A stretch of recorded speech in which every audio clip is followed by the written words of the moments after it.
कोई उस देश का मिल जाए तो इतना पूछें, आजकल अपने मसीहा नफ्सा कैसे हैं। आजकल अपने मसीहा नफ्सा वैसे कैसे हैं। झालावाड़ के स्कूल में 7 मासूम बच्चों के मौत की चिता अभी ठंडी भी नहीं पड़ी थी कि जैसलमेर के स्कूल में प्राथमिक कक्षा का एक छात्र स्कूल से निकलते वक्त गेट के गिर जाने से दबकर दम तोड़ दिया। सरकार और सरकार का सिस्टम दम तोड़ रही है स्कूल दर स्कूल। कौन जवाबदेह है। राजस्थान के शिक्षा मंत्री हर मौत पर अफसोस जता रहे हैं, हर मौत पर अफसोस जता रहे हैं। ये सफेद कपड़े में लिपटी हुई किसी बच्चे की लाश नहीं है, ये राजस्थान के सरकार और उसके सिस्टम की लाश है। सरपंच श्रीमती राजबाला सिंह भाटी। स्कूल का ये बोर्ड था, न जाने किस तरह से और कैसे लगाया गया था।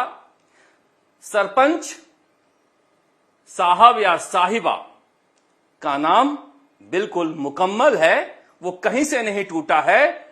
टूटी है तो फिर एक बच्चे की सांस, क्योंकि जो निर्माण हुआ था इतना घटिया था और सरपंच साहिबा के नाम लिखने के लिए इतना भारी वजनी पत्थर का इस्तेमाल किया गया था कि उसका बोझ मासूम सह नहीं पाया।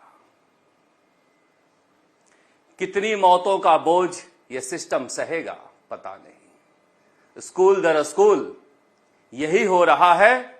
जहां देखो वहां स्कूल के भवन जर्जर हैं। हर जगह से ऐसी ही खबरें आ रही है। जनता विरोध प्रदर्शन करती है, फिर सब घर चले जाते हैं और वही ढाक के 3 पात।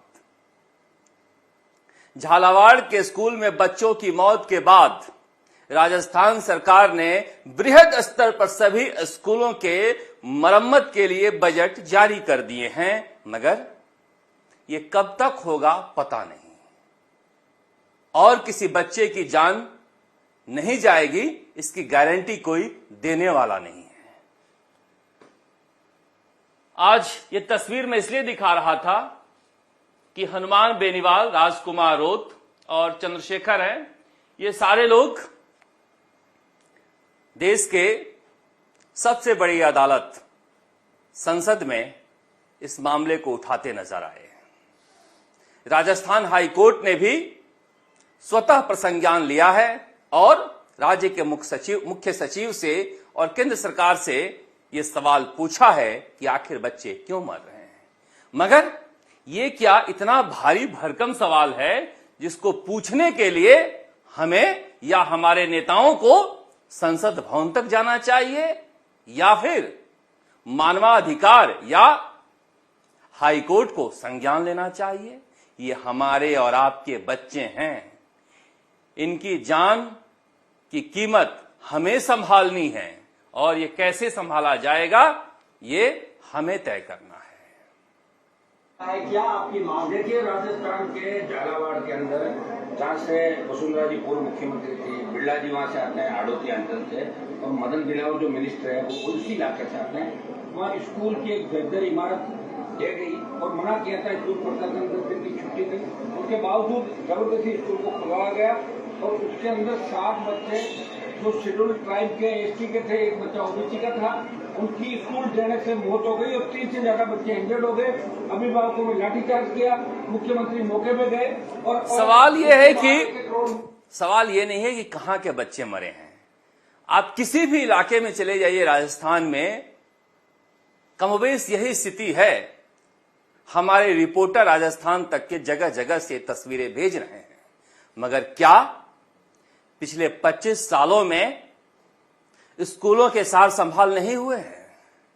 वसुंधरा राजे झालावाड़ से आती हैं, 2 बार मुख्यमंत्री रही हैं, केंद्रीय मंत्री रही हैं। क्या उन्हें पता नहीं है कि झालावाड़ के स्कूलों की स्थिति कैसी है? उनके बेटे 5 बार से वहां से सांसद हैं और वो भी सांसद उसके पहले थी, दूसरा कोई रहा ही नहीं है। एक पूरी पीढ़ी निकल गई झालावाड़ की, जब से मां बेटों का शासन है। क्या आपने झालावाड़ के सांसद दुष्यंत सिंह को अफसोस व्यक्त करते हुए सुना? नहीं सुना तो क्या पूछना नहीं चाहिए कि सांसद के मुंह में जुबान है कि नहीं? वसुंधरा राजे कह रही हैं कि मैं भी एक मां हूं। आप मां हैं, अपने बेटे का फर्ज निभा रही हैं, आपके बेटे आपके पीछे पीछे चल रहे हैं, मगर उन माओं का क्या जिनके पीछे पीछे चलने वाले बेटे दुनिया से चल बसे? मैंने पहले भी कहा था कि अपने ओएसडी राठौड़ साहब को वहां का कलेक्टर लगा रखा है। गोविंद रानीपुरिया विधायक है, कोई हैसियत नहीं है, सर्वे सर्वा राजा साहब और रानी साहिबा है। कोई सवाल पूछने वाला नहीं है, कोई सवाल नहीं पूछता। सवाल पूछा जाता है केवल मदन दिलावर से। मदन दिलावर इसके जिम्मेदार हैं क्योंकि वो शिक्षा मंत्री हैं, मगर क्या राजस्थान के सभी स्कूलों की इमारतें 1.5 साल में ही जर्जर हो गई? अशोक गहलोत को मैं देख रहा था, गुलाब के फूल ले रहे हैं। ये गुलाब के फूलों की लालिमा बच्चों के रक्त लगी हुई लालिमा है। इनकी कलियों में कांटे जो है वो चुभने चाहिए अशोक गहलोत को। ये झालावाड़ के जो स्कूल गिरी है वो 1.5 साल में इमारत उसकी जर्जर नहीं हुई। 1.5 साल पहले यही थे, मगर कोई लोक लाज ही नहीं है। कारवा लेके निकले हैं, गुलाब ले रहे हैं। अरे अपने घर का कोई मरता तो 7 दिन तो शोक मनाते, 2-3 दिन तो व्यथित हो लो नेताओं। शिक्षा मंत्री उस दिन सत्कार करवा रहे थे तो सभी को आपत्ति हो गई, मगर जो सत्ता के सामंत हैं अशोक गहलोत और वसुंधरा राजे, उनसे कोई सवाल नहीं पूछता। ये तस्वीर पुरानी है, मगर हरियाली तीज के दिन जब वसुंधरा राजे इस तस्वीर को ट्वीट कर रही थी, तब उन 7 बच्चों के यहां तिये की बैठक थी। ये तस्वीरें अच्छी नहीं लगती। जिन्होंने भी उन तस्वीरों को देखा था ठीक से खाना नहीं खा पाए थे, और आप तो हुक्मरान रहे हो इस राजस्थान के। मन व्यथित क्यों नहीं होता पता नहीं। सियासत में रहते रहते मन भी ऐसा ही हो जाता है। पता है, सरपंच ने पिछले साल ही उस स्कूल का मरम्मत कराया था, उसकी छत नहीं गिरी है, उसकी दीवार गिरी है। क्या एफआईआर दर्ज हुई? एफआईआर दर्ज हुई तो झालावाड़ के एसपी साहब, कप्तान साहब उस एफआईआर को जारी क्यों नहीं करते? सरपंच को उसमें मुजरिम क्यों नहीं बनाया जा रहा है, जिसने गांव वाले कह रहे हैं पिछले साल ही भ्रष्टाचार किया था स्कूल के मरम्मत में। पंचायत से जो स्कूल बने हैं गांव वालों की, यह जिम्मेदारी है कि आप अपने सरपंच से पूछिए तो किस तरह का मरम्मत करा रहा है, क्योंकि आपका बेटा उसमें पढ़ रहा है। भ्रष्टाचार पीडब्ल्यूडी विभाग में और पंचायती राज विभाग में इतना है कि स्कूल बनाने का बजट खा जाते हैं, मगर कोई ध्यान नहीं देता, क्योंकि वहां पर गरीबों के बच्चे पढ़ते हैं, एससी के, एसटी के, ओबीसी के भी गरीब ओबीसी के, इसलिए गरीबों का कोई है नहीं। पता नहीं जैसलमेर की इस घटना से राजस्थान की सरकार को दोहरा झटका लगा है या नहीं लगा है, पर सियासत राजस्थान में खूब हो रही है। सियासत इस बात को लेकर हो रही है कि वसुंधरा राजे प्रधानमंत्री नरेंद्र मोदी से मिली हैं और उसके बाद राजस्थान के मुख्यमंत्री भजनलाल शर्मा भी दिल्ली गए हैं।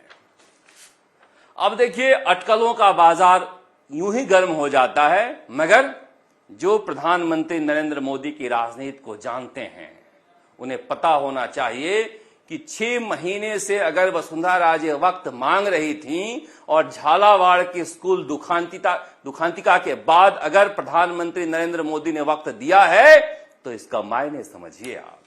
सियासत से कोई लेना देना नहीं है। कुल 9 मिनट की मुलाकात। 9 मिनट की मुलाकात में पहला सवाल झालावाड़ का। तस्वीरें पता नहीं देर रात जारी हो जाए, दोनों ही तरफ से अभी तक तस्वीरें जारी नहीं हुई है। घनश्याम तिवारी जी की तो पूरे परिवार के साथ जारी हो जाती है। अब 9 मिनट की मुलाकात में क्या तस्वीर जारी हो और क्या पूछा होगा क्या नहीं पूछा होगा, मगर राजस्थान में यह रवायत रही है कि मुख्यमंत्री जा ही रहे हैं, पर भजन लाल शर्मा भी राजनीति के पहुंचे हुए खिलाड़ी हैं। उन्होंने आज ही दिल्ली जाने का फैसला किया जब वसुंधरा राजे मुलाकात करने गई, क्योंकि इनके सूत्र भी मजबूत हैं दिल्ली में। प्रधानमंत्री नरेंद्र मोदी ने जैसे ही वक्त दिया, ये भी दिल्ली रवाना हो गए और दिल्ली जाकर क्या दे रहे हैं संदेश? कामकाज के लिए आया हूं, इधर उधर की बात मत सोचना कि कहीं जा रहा हूं। प्रधानमंत्री नरेंद्र मोदी का चुना हुआ हूं और यही रहूंगा। जितनी जल्दी समझ लो उतना ठीक है। मुलाकात के बाद वसुंधरा राजे और उनके बेटे सांसद दुष्यंत सिंह दोनों गए थे प्रधानमंत्री नरेंद्र मोदी से मिलने। प्रधानमंत्री नरेंद्र मोदी के बातचीत करने के लहजे और मुलाकात के बाद जो वहां पर लोगों ने देखा, उन्होंने बताया कि वैसी कोई बहुत सुखद मुलाकात नहीं थी, क्योंकि चेहरे बता देते हैं कि मुलाकात कैसी रही। पर भजन लाल शर्मा ने भी आज दिल्ली जाने से पहले यह बता दिया कि मैं क्यों जा रहा हूं और किन किन मंत्रियों से मिलने जा रहा हूं। आज के पहले भजन लाल शर्मा जब दिल्ली जाते थे तो ये लिखकर विस्तार से नहीं आता था कि मैं जा रहा हूं शिवराज सिंह से मिलने कृषि मंत्री, मैं जा रहा हूं मनोहर लाल खट्टर से मिलने ऊर्जा मंत्री, मैं जा रहा हूं जल शक्ति मंत्री पटेल से मिलने। तो वो भी एक सियासी संदेश देते हुए नजर आए कि मैं कहीं जा नहीं रहा हूं। मुलाकात हो गई लंबे समय बाद, मगर प्रधानमंत्री नरेंद्र मोदी की राजनीति को जानते हैं। जो जानते हैं वो जानते हैं कि मौके पर चौका वो कैसे मारते हैं। ठीक झालावाड़ की घटना के बाद वसुंधरा राजे और सांसद दुष्यंत सिंह से मुलाकात करना, आप समझिए ये मुलाकात क्यों हुई थी। और बाकी तो आप अपने हिसाब से समझ ही लेते हैं कि राजा कभी माफ नहीं करता। अगर माफ करने लगे तो फिर वो राज नहीं करता। प्रधानमंत्री नरेंद्र मोदी राजा नहीं हैं, मगर बीजेपी में राज उनका चल रहा है। अब थोड़ी बहुत कांग्रेस की राजनीति की भी बात, क्योंकि घटना ऐसी हो गई कि मेरा मन भी बहुत दुखी था। राजनीतिक बातें करने का मन कर नहीं रहा था। ओबीसी का सम्मेलन हुआ कांग्रेस का, बहुत तामझाम से सम्मेलन हुआ कांग्रेस का, भारी भीड़ जुटी और कहा गया कि कांग्रेस के लिए आज से एक नया रास्ता खुलने जा रहा है, जहां पर वोट बैंक की बाढ़ आएगी। राहुल गांधी आए स्टेज पर, उन्होंने माफी मांगी कि हमने अब तक ओबीसी का ख्याल नहीं किया। उन्होंने बताया कि हमारे ये सारे चेहरे जो हैं, अशोक गहलोत, भूपेश बघेल, सिद्धारमैया और जो इस तस्वीर में नहीं है सचिन पायलट, ये आइकॉन हैं और ऐसे हमें बहुत सारे आइकॉन चाहिए। अब जब इस तस्वीर में सचिन पायलट क्यों नहीं है, जब ये राहुल गांधी के बगल में बैठे थे, तो मैं बता रहा हूं क्यों नहीं है। पहली तस्वीर एक बार और दिखाएंगे और फिर ये दिखाएंगे। ये तस्वीर में दिखा रहा हूं अशोक गहलोत ने जो अपने ट्विटर अकाउंट पर लगाए हैं। अशोक गहलोत ने जो ट्विटर अकाउंट पर तस्वीर लगाए हैं, उनमें ऐसे काट कर लगाया है जिसमें इधर का सचिन पायलट कट जाए। आप देखिए, मैं बता रहा हूं ओबीसी के आइकॉन की बात, फिर समझाऊंगा कि राहुल गांधी क्यों गलत रास्ते पर अब भी चल निकले हैं, जहां से कांग्रेस की मुकम्मल राजनीति नहीं आगे बढ़ती है। इसके बाद उन्होंने दूसरी तस्वीर जारी की और उसमें भी जब नवीन जयहिंद और सचिन पायलट शपथ दिलवाने के लिए जाते हैं तो दो खाली कुर्सी है, यही दो तस्वीर उन्होंने जारी की है। और ये जारी की है सचिन पायलट ने अब तस्वीर जिसमें अशोक गहलोत दिखाई दे रहे हैं। मैं बता रहा हूं दोनों नेताओं के सोच का फर्क। अशोक गहलोत उस सोच से बाहर निकल ही नहीं रहे हैं जिनकी राजनीति के पेरीफेरी में, चौहद्दी में सचिन पायलट फिट नहीं बैठते हैं। जब सचिन पायलट अशोक गहलोत की तस्वीर वाला ट्वीट कर रहे हैं तो क्यों अशोक गहलोत यह ध्यान रख रहे हैं कि मेरे द्वारा की हुई किसी भी ट्वीट की हुई किसी भी तस्वीर में, एक्स पर, ट्विटर तो पुराना नाम है, सचिन पायलट नहीं नजर आना चाहिए। अब ये तो दोनों नेताओं की बातें हो गई, मगर ये मैं इसलिए बता रहा हूं और समझा रहा हूं आपको कि ओबीसी कोई होमोजेनियस कास्ट नहीं है, ये हेट्रोजेनियस कास्ट है। ये एक अम्ब्रेला है जिसमें एक दूसरे के खिलाफ ये खड़े हैं। ओबीसी के अंदर माली भी आते हैं, गुजर भी आते हैं। अब इसमें आपको जाट नहीं दिखाई दे रहा होगा क्योंकि राजस्थान में ओबीसी के अंदर जाट आते हैं, मगर हरियाणा और पश्चिमी उत्तर प्रदेश में नहीं है, इसलिए यहां पर गोविंद सिंह डोटासरा नजर नहीं आए। तो ओबीसी के अलग अलग सूचियां भी हैं और ओबीसी के अंदर एक बड़ा बिखराव भी है। जिस लीडरशिप की बात वो कर रहे हैं उस लीडरशिप में कांग्रेस और बीजेपी से ज्यादा बड़ा झगड़ा है। इसलिए ये लक्ष्य हासिल नहीं किया जा सकता है कि ओबीसी पूरी हमारे अम्ब्रेला के अंदर आ जाएं। जब हालात ऐसे हैं तो समझिए कि चुनाव में एक दूसरे को निपटा देंगे। इसलिए ओबीसी को लेकर जिस राजनीति को आगे बढ़ रहे हैं उसमें इन्हें अपनी रणनीति बदलनी होगी। रणनीति इसलिए बदलनी होगी कि हरियाणा में सैनी जो हैं वो बीजेपी के साथ जाएंगे, जाट जाएंगे कांग्रेस के साथ। यहां पर जाटों को आरक्षण दिया है बीजेपी ने, 16 कांग्रेस के जीते हैं, 14 बीजेपी के, 60-40 में बटे हुए हैं। गुजर मतदाता दोनों ही पार्टियों में बटे हुए हैं। सचिन पायलट की वजह से ज्यादा इन दिनों कांग्रेस में है। अशोक गहलोत माली जात से हैं।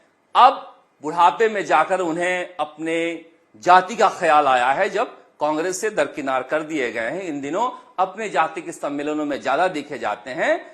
भगवान आराम सैनी एकमात्र विधायक हैं अशोक गहलोत के अलावा जिन्हें ओला परिवार ने, ब्रिजेंद्र ओला ने आगे बढ़ाया, सचिन पायलट ने टिकट दिलवाया, अशोक गहलोत ने वोट दिलवाया। मगर कहा जा रहा है कि उस सीट पर अब वैभव गहलोत की नजर है जहां पर अशोक गहलोत ने सक्रियता बढ़ाई है, क्योंकि कहा गया है कि माली वोट वहां पर इतना ज्यादा है कि कांग्रेस के परंपरागत वोट मिलकर विधायक बना सकता है, तो शायद वैभव गहलोत वहां से चुनाव लड़े। पर मैं बता रहा हूं आपको कि ये जातियां ऐसी है, कई जातियां जो है अभी भी आरक्षण मांग रही हैं। अब गुजरों को यहां पर स्पेशल आरक्षण मिल गया तो माली जाति आरक्षण के लिए संघर्ष कर रही है अलग से। जो ओबीसी में है उन्हें लगता है कि जाट हमारी हिस्सेदारी अलग ज्यादा ले रहे हैं तो हमें अलग से आरक्षण मिलना चाहिए।